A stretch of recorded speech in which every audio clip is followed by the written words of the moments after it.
triangle come out over the trees. And Bill was like, do you see that, guys? And we're like, yeah, that's it. And all four of us was like, yeah, we saw it. We see this. And we looked at each other. This is happening. Yes, it's happening. We time-stamped it. Everybody looked at their watches. And then it was, boom, it was gone. It took off and it was gone. So that was one major experience I had. I saw some stuff as a child that I did not really understand what I was seeing. And how the UFO stuff got started with me was we had this visiting preacher come to my dad's church, and he was an old preacher. And I asked my dad about this a couple of years ago, and he told me, this man told me, he said, son, do you know what a UFO is? I'm like, no, sir. And I was very young at that time, but I remember this conversation. And he said, well, UFOs are flying objects. Nobody knows what they are. But this guy was like, I believe God made these things. So years later, saw him a couple more times in my lifetime, then he passed away. And so a couple of years later, I asked my dad, I said, do you remember Brother Broadhead? I said, do you remember this guy? He said, yeah, he's the one that got you started with UFOs. I said, yeah, so what started that? And he said, well, he nearly lost his license, his ministering license, because he saw a UFO in the Louisiana swamp. And he believed so much in what he saw because he saw it, that he nearly lost his preaching license. But he told him, you can't take away what God has given me. And he was that kind of man. So that's how my fascination with the UFOs really started. So, yeah, that's that in a nutshell. So, yeah, I have had some experience. I'm just I'm very private with them because it's something that I'm not quite sure of myself, but I know they exist. So, Right. yes. Well, I just find them fascinating. And yeah, I don't know. I think that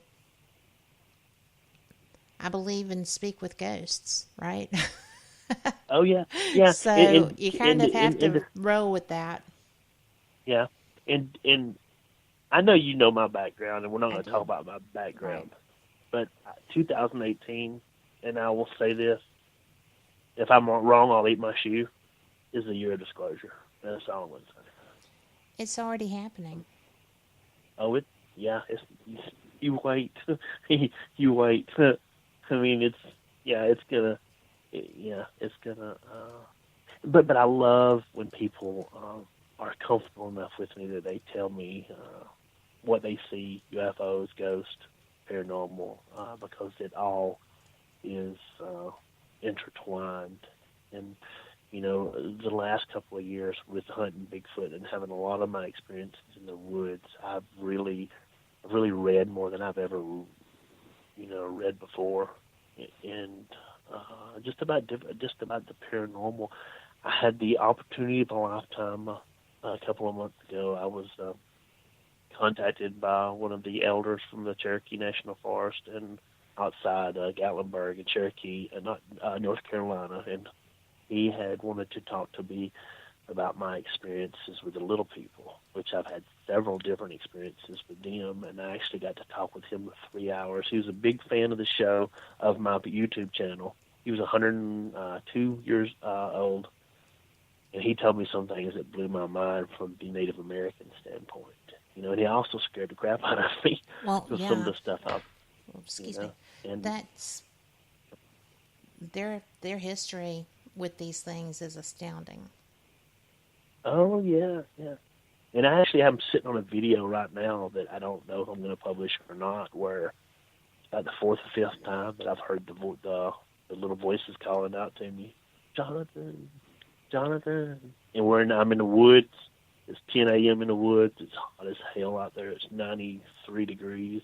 And I'm hearing this, and you can hear it on video. And it's like, okay, do I run now, or do I just... And I don't even know if I'll publish it.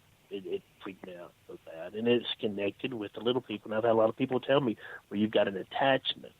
No, I don't think it is. I think there's, for some reason, they're comfortable. And whenever you're in the Talladega National Forest or on a private residence, where this happened the other day, and you're really far back, and you come up on a sandbar, and you find 12 foot of tracks of little feet that are 3 or 4 inches long, and there's no baby out there in bare feet, that freaks me out more than anything in this world. Does it I now? could see a Bigfoot. Yes, I could see a Bigfoot come out and flash me, and I would not be more scared than what this, because in the mind's eye, when I'm so far back, I've crawled up a mountain, went up a bald cliff face, climbed, knowing if I fall, I'm dead. And then I get down in this little culvert, and there's a sandbar, and there's a little footprint for 12 feet long, for little footprints, and then they just disappear. And you know there's no baby out there walking barefoot. That freaks me out. Every time I found 7 or 8 sets of them, and it terrifies me because it takes your world and just shakes it up like a snow globe. You're Yes, like, it does. what the hell is happening here? There's no babies out here walking around barefoot, and then they just disappear. Well, And so so they didn't just that's fade crazy. off into the sunset? They just disappeared? Yeah, yeah. And That I would be know it sounds freaky. crazy as hell. It's crazy as hell because logic don't make sense then, because there's no babies out there, and it's just, and I've seen 2 of them. I saw one at night. It was just a little green little person, and I saw another one in daylight. Was it And still yeah, green? the one that I saw at night was green. The other one was just a normal looking little person. It sounds weird as shit. I'm gonna step out and it had a little tunic looking thing on it. It looked at me, turned around and jumped off of a rock, and disappeared. I mean, I was like, what the holy hell? I'm done for today. And I walked back to the Put a truck and was fork like, in me. no, I'm done. Because and I know this, and I know that's why I'm very clued in with the psychology of an experience, because I've had enough happen to me that I know the first thing you do is you say, I am losing my freaking mind. And Right. now I timestamp everything. I go in, boom, look at the clock, boom, look at the clock, boom, look at the clock. And if I videotape it, boom, look at the clock. Because I'm very skittish of any kind of lost time, and I want to document everything that happens to me. Very thorough. And just like with the house that I saw, I even have a friend that's a mycologist that loves mushrooms, and I asked him, "Do you think I could have maybe brushed up against a mushroom, or psychedelic?" He's like, "No, that's impossible. You couldn't just do that, and then his hallucinations would occur a lot longer Right. than what you said." Yeah, and so, but I did that to disprove a theory, because my mind is struggling here. Right. So I'm not totally stupid with it. I try to figure it out and just say, well, that I try to reason it out. So, Just amazing. But it's crazy. Let me tell you. well, I know that you're of sound mind, and I know your background. I know you're a logical Yeah. thinker. I know that you're a trained investigator. I know that you're a strong individual. Okay. Right. I know the same things about me, except my background is not the same as yours. The other things Right. are. And, when you see something that just blows your mind, you had brought up Frank Lee earlier, who we Yeah. both know is one of the most logical, clear thinkers, healthy skeptics on the planet.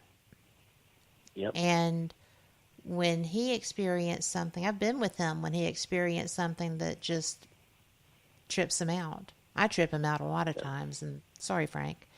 But because we approach the same level of investigation from 2 different perspectives. And Yeah. I utilize me and my skills with my equipment, and he is looking for hard evidence. And yet, Right. as we're both working the same case together, those 2 different mindsets and methodologies come together with the same evidence Right. from both perspectives. And so it isn't always logical. And I think sometimes people with your background and Frank's background and experiences have a real struggle with the lack of logic. I have a struggle with things that should work, like electronics, and if they don't, Right. and it's not logical, it drives me insane. Because Right. I can do anything if there's a method, Right. normally. The Right. epic fails when I started this network notwithstanding. But, it is what it is. But it's Right. just an amazing thing to me that people like you and him and Frank see and experience these things with how I know your minds work. Right. And are Right. accepting of them to a degree. Right. Are you Well, shocked and by that too? not really. I mean, Frank is he is one of my friends that I can meet up with him and not seen him for a month, and we pick up right where off. And they say Absolutely. that's a true friendship. He is, I think, the world of Frank. Not really. I think I'm just. I know this sounds very odd, that I really feel like I'm called to do this, and I know that sounds very strange. No, it doesn't. And I do.